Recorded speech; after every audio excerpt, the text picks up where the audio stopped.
Well, this has been a painstaking and loving project that began as a hobby 10 years ago when we bought these two properties that were next to each other. They were old dairy farms that had been lovingly cared for by the families that ran them.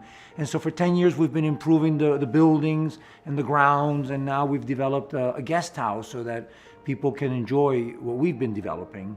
So I think that we've now gone beyond the guest house to realize that with all these great additional buildings and sites with fabulous views, we can also begin to offer events.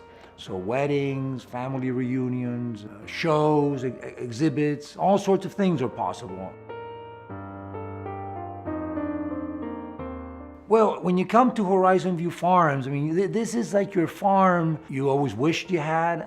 Maybe this is like the farm that reminds you of your childhood visits to a grandparent or an uncle or an aunt, because everything slows down when you come to the farm. Time has a different meaning here. The scenery helps you relax. And so you can have time to reconnect with your loved ones, with your friends, with your grandchildren. And really my personal dream is that this will live on beyond me. In the long run, I would like it to become an eco-destination place where people come here and they can learn about fruits and vegetables and healthy eating, grass-fed beef and canning and making applesauce and doing Dutch oven cooking. It's a place where we want to preserve some of these beautiful pioneering traditions that our fast, hectic life has begun to erase. I see this as a refuge for the soul and to inspire us so that we can go back and re-emerge ourselves in the challenges of daily life in the city and in the hectic world out there. It's about getting back to our history, to our ancestors, to our traditions, the friendship, the family times, the horses, the views, the cool mornings and the fireplace at night and the bonfires.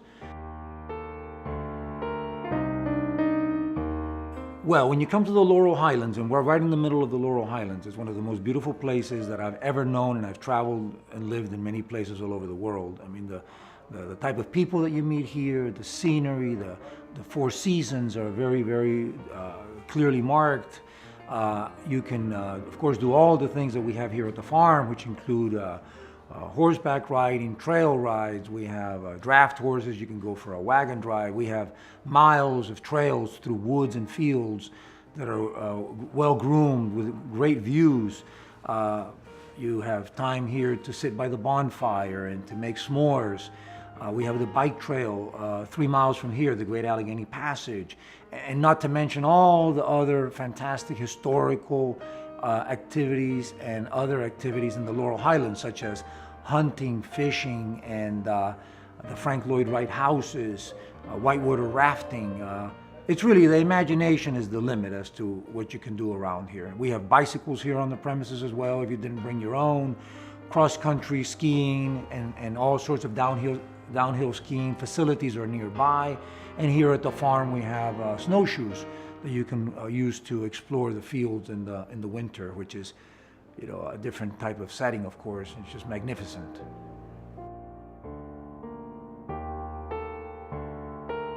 Well, I can't say enough about Marcela, my wife, my beloved inspiration. I mean, all of these things are wonderful, but you have to share them with somebody.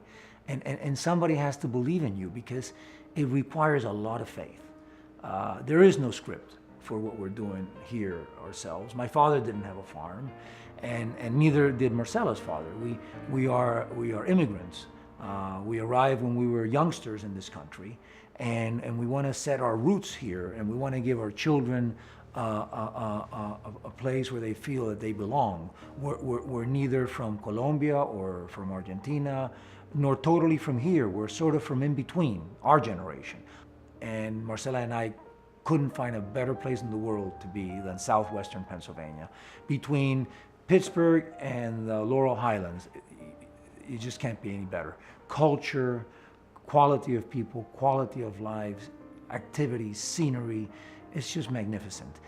But you have to share it with someone. And so Marcela has believed in me and trusted me, despite the fact that it is very difficult to do what we do. There is no corporation behind all of this. It's just, you make it happen as you go. You imagine every day, you try and find the resources somewhere. You beg, you borrow, you steal, and you make it happen.